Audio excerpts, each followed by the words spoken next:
ವೀಕ್ಷಕರೇ, ಇದೇ ಏಪ್ರಿಲ್ 22ನೇ ತಾರೀಕು ಕಾಶ್ಮೀರದ ಅನಂತನಾಗ್ ಜಿಲ್ಲೆ ಸಮೀಪ ಇರುವಂತಹ ಪಹಲ್ಗಾಮ್ ಪ್ರಾಂತ್ಯದ ಬಳಿ ಪಾಕಿಸ್ತಾನದ ಉಗ್ರ ಸಂಘಟನೆಯಿಂದ ಸುಮಾರು ಭಾರತಕ್ಕೆ ಸೇರಿದಂತ 22 ಜನ ಪ್ರವಾಸಿಗರು ಅತ್ಯಂತ ದಾರುಣವಾಗಿ ಹತರಾಗಿದ್ರು. ಈ ಒಂದು ಹಠಾತ್ ಉಗ್ರರ ದಾಳಿಯಲ್ಲಿ ಕನಿಷ್ಠ 25 ಜನ ಆದರೂ ಗಂಭೀರವಾಗಿ ಗಾಯಗೊಂಡಿದ್ದಾರೆ ಅಂತ ಹೇಳಲಾಗ್ತಿದೆ. ಅದರಲ್ಲೂ ಒಬ್ಬ ವ್ಯಕ್ತಿಯ ಧರ್ಮ ಯಾವುದು ಅಂತ ಕೇಳಿ ಅವನು ಹಿಂದೂ ಅಂತ ಗೊತ್ತಾದ ತಕ್ಷಣ ಅವನಿಗೆ ಗುಂಡಿಕ್ಕಿ ಕೊಂದಿದ್ದಾರೆ.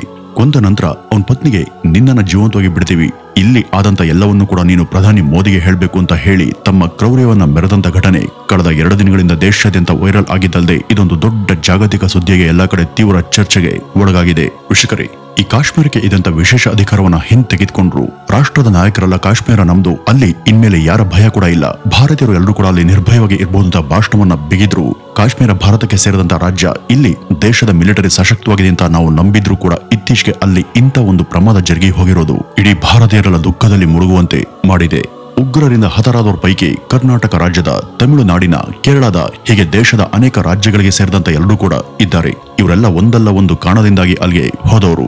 ತಮ್ಮ ಬದುಕಿನ ಸುಂದರ ಸವಿ ನೆನಪುಗಳನ್ನ ಅಲ್ಲಿ ದಾಖಲು ಮಾಡೋದಕ್ಕೆ ಹೋದವರಿಗೆ ಇನ್ನು ಅದು ಶಾಶ್ವತವಾದಂತ ಕರಾಳ ನೆನಪಾಗಿ ಹೋಗಿದೆ. ವೀಕ್ಷಕರೇ, ನಮ್ಮದೇ ಜಾಗದಲ್ಲಿ, ನಮ್ಮದೇ ದೇಶದಲ್ಲಿ ನಾವು ಪ್ರಾಣ ಭೀತಿಯಿಂದ ಓಡಾಡಬೇಕಾ? ಕಾಶ್ಮೀರ ನಮ್ದಲ್ವಾ? ನಮ್ಮ ಮಿಲಿಟರಿ ಏನ್ ಮಾಡ್ತಿದೆ? ಕೇಂದ್ರ ಸರ್ಕಾರ ಏನ್ ಮಾಡ್ತಿದೆ? ಮಾನ್ಯ ಪ್ರಧಾನಿಯವರು ಯಾಕೆ ಸುಮ್ಮನಿದ್ದಾರೆ ಅಂತ ನಾನಾ ಕಡೆ ಜನ ಆಗ್ರಹ ಮಾಡ್ತಿದ್ದಾರೆ. ಈ ಒಂದು ನಿಟ್ಟಿನಲ್ಲಿ ನಿನ್ನೆ ಅಷ್ಟೇ ಕೇಂದ್ರ ಸರ್ಕಾರ ಪಾಕಿಸ್ತಾನದ ವಿಷಯವಾಗಿ ಒಂದಷ್ಟು ಮಹತ್ವದ ನಿರ್ಧಾರಗಳನ್ನ ಹಾಗೂ ಗಂಭೀರವಾದಂತಹ ನಿಯಮಗಳನ್ನ ಘೋಷಣೆ ಮಾಡಿದೆ. ಈ ಪಾಕಿಸ್ತಾನ ಎಲ್ಲಾ ರೀತಿಯಿಂದಲೂ ಕೂಡ ಭಾರತಕ್ಕಿಂತ ದುರ್ಬಲವಾದಂತಹ ದೇಶದಂತೆ ಕಂಡ್ರೂ ಕೂಡ ಉಗ್ರವಾದದ ವಿಚಾರವಾಗಿ ಅದರಿಂದ ಅನೇಕ ಸಲ ಭಾರಿ ತೊಂದರೆಯನ್ನ ನಾವು ಅನುಭವಿಸಿದ್ದೇವೆ. ಈ ಹಿಂದೆ ಭಾರತದಿಂದ ಸಿಕ್ಕಂತ ಎಷ್ಟೋ ಸಹಾಯ ಸಹಕಾರವನ್ನ ಮರೆತು ಉಪಕಾರ ಸ್ಮರಣೆ ಇಲ್ಲದೆ ನಡೆದುಕೊಳ್ಳುವಂತ ಪಾಕಿಸ್ತಾನ ಯಾರ ಬಲದಿಂದ ಇಷ್ಟು ಧೈರ್ಯವಾಗಿ ವರ್ತಿಸ್ತಾ ಇದೆ ಎಂಬ ಪ್ರಶ್ನೆ ಮೂಡೋದು ಸಹಜ.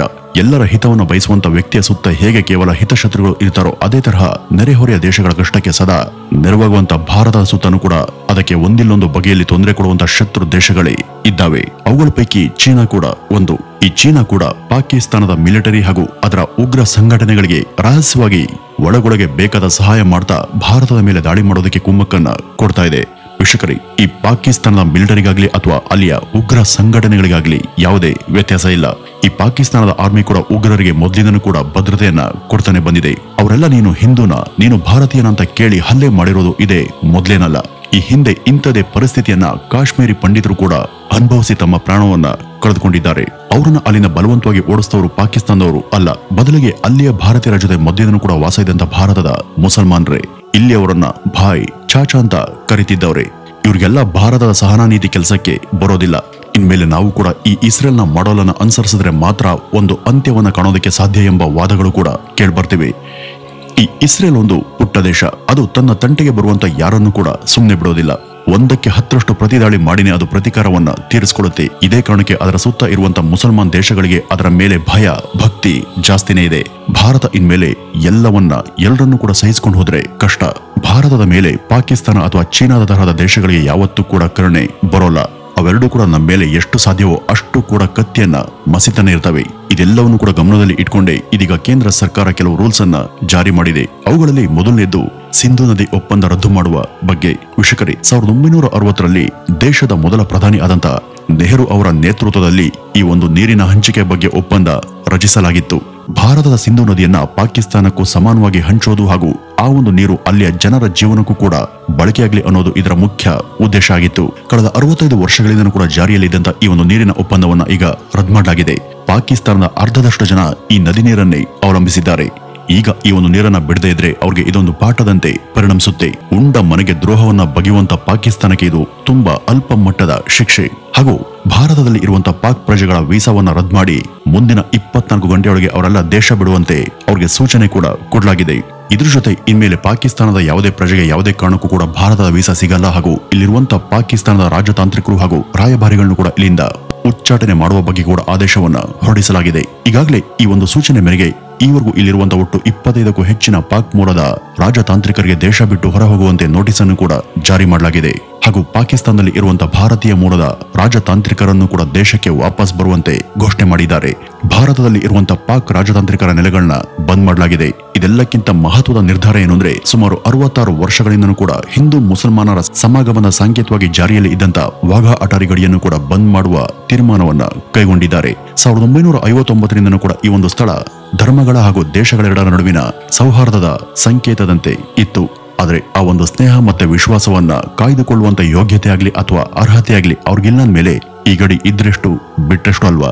ಅದಲ್ಲದೆ ದೇಶದ ಯೋಧರಿಗೆ ಎಲ್ಲಾ ವಿಧದಲ್ಲೂ ಕೂಡ ಸಂಪೂರ್ಣ ಅಧಿಕಾರ ಕೊಟ್ಟಿರುವಂತ ಮೂಲಕ ಕಾಶ್ಮೀರದ ಒಳ ಮತ್ತು ಹೊರಗೆ ನೆಲೆಸಿದಂತ ಉಗ್ರರನ್ನ ಕಂಡಲ್ಲಿ ಗುಂಡಿಕ್ಕಿ ಕೊಲ್ಲುವಂತ ಅಧಿಕಾರವನ್ನು ಕೂಡ ಕೊಟ್ಟಿದೆ. ಇದೇ ಅಧಿಕಾರವನ್ನು ಮೊದಲೇ ಕೊಟ್ಟಿದ್ರೆ ಇವತ್ತು ಬಹುಶಃ 28 ಕುಟುಂಬಗಳು ಅನಾಥವಾಗ್ತಿರ್ಲಿಲ್ಲ. ಮಹಿಳೆಯೊಬ್ಬಳು ತನ್ನ ಪತಿಯ ಶವಪಕ್ಕದಲ್ಲಿ ನಿಸ್ಸಹಾಯಕಳಾಗಿ ಕುಳಿತಂತ ದೃಶ್ಯ ನಿಜಕ್ಕೂ ಹೃದಯವನ್ನ ಒಡೆಯುವಂತಿದೆ. ವೀಕ್ಷಕರೇ, ಭಾರತ ಇವತ್ತು ಕೂಡ ಶಾಂತಿ ಮಂತ್ರವನ್ನು ಜಪಿಸ್ತಾ ಕೂತ್ರೆ ಇವತ್ತು ಕಾಶ್ಮೀರದಲ್ಲಿ ಆದಂತ ದುರ್ಘಟನೆ ನಾಳೆ ನಾವಿರುವಂತ ಏರಿಯಾದಲ್ಲೂ ಕೂಡ ಸಂಭವಿಸಿದರೆ ಹೆಚ್ಚೇನು ಅಚ್ಚರಿಯನ್ನ ಪಡಬೇಕಿಲ್ಲ. ಈ ಪಾಕಿಸ್ತಾನದಿಂದ ಬಂದವರನ್ನ ವೀಸಾವನ್ನ ರದ್ದು ಮಾಡಿ ಬಾರ್ದ ಹಾಗೆ ತಡಿಬಹುದು. ಆದ್ರೆ ವೀಕ್ಷಕರೇ, ಇಲ್ಲೇ ಇದ್ಕೊಂಡು ಇಲ್ಲೇ ಹುಟ್ಟಿ ಇದೇ ದೇಶದಲ್ಲಿ ಬದುಕ್ತಿರುವಂತ ಅಯೋಗ್ಯರನ್ನ ಮಟ್ಟ ಹಾಕೋದು ಹೇಗೆ? ಇವರೊಂಥರ ಕಂಡರೂ ಕೂಡ ಕಾಣದಂತೆ ನಮ್ಮ ವಿರುದ್ಧನೆ ಬುಸ್ಕೊಡುವಂತ ಮಂದಿ.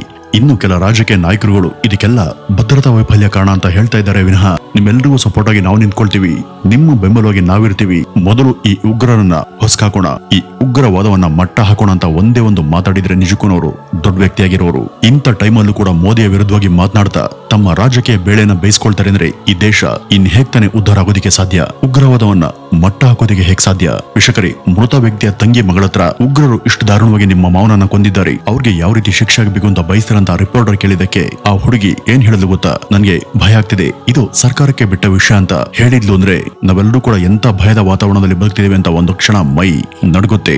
ಈಗ ಭಾರತ ಕೈಗೊಂಡಿರುವಂತ ಈ ಮಹೋನ್ನತ ಕ್ರಮಗಳು ಚೀನಾ ನಮ್ಮ ಮೇಲೆ ಎದುರು ಬಿದ್ದಾಗ ಅದಕ್ಕೆ ಪ್ರತಿಯಾಗಿ ಅವರ ಟಿಕ್ ಟಾಕ್ ಅನ್ನ ಬ್ಯಾನ್ ಮಾಡದಂತೆ ಆಗ್ಬಾರ್ದು. ಇವು ನಿಜಕ್ಕೂ ಕೂಡ ಪಾಕಿಸ್ತಾನಕ್ಕೆ ಮರ್ಮಾಘಾತ ಕೊಡುವಂತೆ ಪರಿಣಾಮಕಾರಿಯಾಗಿದ್ರೆ ಒಳ್ಳೆಯದು. ಈಗ ಪಹಲ್ಗಾಮದ ಕಡೆ ಎಲ್ಲರ ಚಿತ್ತ ನೆಟ್ಟಿದೆ. ಅಲ್ಲಿ ಈಗ ಹೈ ರೆಡ್ ಅಲರ್ಟ್ ಸ್ಥಿತಿ ಉಂಟಾಗಿದೆ.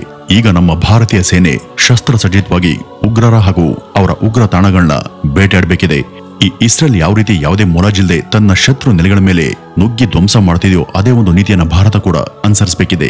ಈಗಾಗಲೇ ಭಾರತೀಯ ಆರ್ಮಿ ಕಾಶ್ಮೀರದಲ್ಲಿ ಅಡಗಿದಂತ 2 ಉಗ್ರರನ್ನ ದಮನ ಮಾಡಿದೆ. ಉಳಿದವರ ಬೇಟೆ ಕಾರ್ಯಾಚರಣೆ ಮುಂದುವರೆದಿದೆ. ಇಲ್ಲಿ ಕೆಲವಾರು ಕಡೆ ಉಗ್ರ ತಾಣಗಳು ಕೂಡ ಇವೆ ಅನ್ನೋದು ಖಚಿತವಾಗಿದೆ. ಇವರು ಕಾಶ್ಮೀರವನ್ನು ದಾಟಿ ವೇಷವನ್ನು ಮರೆಸಿಕೊಂಡು ಹೊರಗಡೆ ಕೂಡ ಇದ್ದಾರೆ ಅನ್ನುವಂತ ಆತಂಕ ಕೂಡ ಇದೆ. ದೇಶದ ಎಲ್ಲ ಕಡೆ ಕೂಡ ಕಾಶ್ಮೀರದ ದಾಳಿ ವಿರುದ್ಧ ಅನೇಕರು ಪ್ರತಿಭಟನೆಯನ್ನ ಮಾಡ್ತಿದ್ದಾರೆ. ವೀಕ್ಷಕರೇ, ಯಾರಿಗೂ ಕೂಡ ಯಾವತ್ತೂ ಕೇಡನ ಬಯಸಂತ ಹಾಗೂ ಯಾವ ತಂಟೆಗೂ ಕೂಡ ಯಾರ ತಂಟೆಗೂ ಸುಖ ಸುಮ್ಮನೆ ಹೋಗದಂತ ತನಗೆ ಎಷ್ಟೋ ಅಪಾಯಗಳಿದ್ರು ಕೂಡ ಎಲ್ಲರ ಕ್ಷೇಮ ಬಯಸುವಂತ ಭಾರತಕ್ಕೆ ಅದ್ಯಾಕೆ ಇಷ್ಟು ದ್ರೋಹ ಮೇಲಿಂದ ಮೇಲೆ ನಡೀತಿದೆಯೋ ಗೊತ್ತಿಲ್ಲ. ಭಾರತ ದೇಶವನ್ನು ಕೆಣಕಿ ಯಾರೇ ಆಗ್ಲಿ ಅದೇನ್ ಸಾಧಿಸ್ತಾರೋ ಗೊತ್ತಿಲ್ಲ. ಇದೆಲ್ಲಕ್ಕೂ ಕೂಡ ಭಾರತ ಸರಿಯಾದ ಉತ್ತರವನ್ನು ಕೊಡುವಂತ ಕಾಲ ಆದಷ್ಟು ಬೇಗ ಬರಲಿ. ನೊಂದ ಹಾಗೂ ಕಳೆದುಕೊಂಡಂತ ಕುಟುಂಬದ ಎಲ್ರಿಗೂ ನ್ಯಾಯ ಸಿಗ್ಲಿ. ಅಗಲಿ ಹೋದವರ ವಿದಾಯದ ದುಃಖವನ್ನು ಭರಿಸುವಂತ ಶಕ್ತಿಯನ್ನ ಆ ಕುಟುಂಬಕ್ಕೆ ಆ ಭಗವಂತ ಕೊಡ್ಲಿ. ಹಾಗೂ ಇಂಥ ದುರಂತಗಳು ಮತ್ತಾವತ್ತೂ ಕೂಡ ಸಂಭವಿಸುವಂತ ಪರಿಸ್ಥಿತಿ ಬರದಿರೋ ಹಾಗೆ ಭಾರತ ಸರ್ಕಾರ ನೋಡಿಕೊಳ್ಳುವಂತಾಗ್ಲಿ ಅಂತ ಆಶಿಸ್ತಾ ಈ ಒಂದು ವಿಡಿಯೋವನ್ನ ಇಲ್ಲಿಗೆ ಮುಗಿಸೋಣ. ನಮಸ್ಕಾರ.